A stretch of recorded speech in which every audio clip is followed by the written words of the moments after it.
When contemplating the whole of Churchill's great career, it is important to look past the most spectacular chapter, his finest hour leading Britain in World War II, and recognize that the central issue of Churchill's entire career was the problem of scale in war and peace.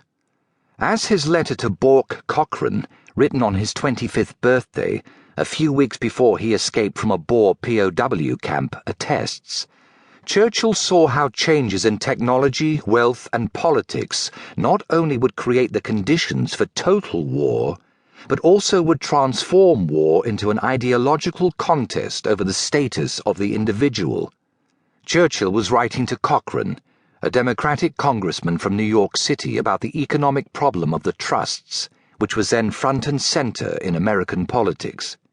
As we shall see, Churchill had strong views about how governments would need to respond to social changes in the 20th century. Indeed, that question was the focus of his early ministerial career. But from his earliest days, even before he entered politics, he saw that the new scale of things in the modern world would be felt most powerfully in the area of warfare. His observations about the terrible machinery of scientific war in the River War led him to ask what would happen when two modern nations, not Britain and the Sudanese dervishes, confronted each other with the modern weapons of war. It was a question no one else was asking. Nearly every politician and military commander associated with the 1898 Sudan campaign regarded it as just another in a series of minor military skirmishes or border clashes necessary to maintaining the British Empire in the late 19th century. The era of epic continental warfare, of megalomaniacal ambition like that of Napoleon or Louis XIV, was thought to be over. It seemed inconceivable, Churchill wrote later in the world crisis, that the same series of tremendous events, through which since the days of Queen Elizabeth we had 3 times made our way successfully, should be repeated a 4th time, and on an immeasurably larger scale. This was no mere flourish of retrospection. In fact, Churchill himself had first conceived the possibility of intense conflict among the continental powers, occurring in 1914 no less, when he was a schoolboy. It was the first of several astonishing predictions of World War I. One of the persistent misconceptions of Churchill is that he was a poor student.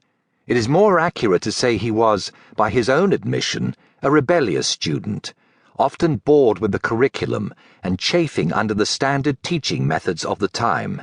It was obvious from his earliest days in school that he was extremely bright and facile with the English language, a prodigy at learning history and extending its lessons. Still, he was often on report or ranked near the bottom of his class at the end of the term. One of Churchill's instructors at Harrow, Robert Somervell, recognized the boy's abilities. In fact, Somervell thought Churchill ought to attend one of Britain's prestigious universities rather than the military academy at Sandhurst, where he eventually enrolled.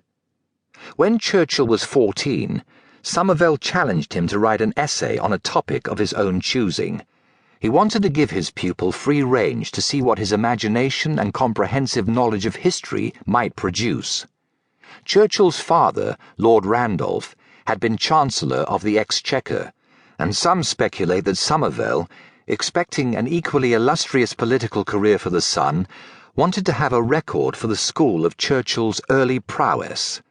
Churchill framed his essay as a report of a junior officer from a battlefield on which the British Army was fighting Tsarist Russia. The date he chose, 1914.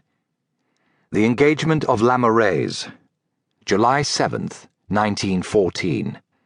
By an aide-de-camp of Gen. C., officer commanding, HM troops in R. In his essay, which filled 17 lined pages, Churchill manifested his knack for map-making and his knowledge of geography. He appended 5 pages of maps on a scale of 2 inches to a mile, depicting the placement and movement of batteries, trenches, artillery, convoys, tents, and regiments of cavalry and infantry.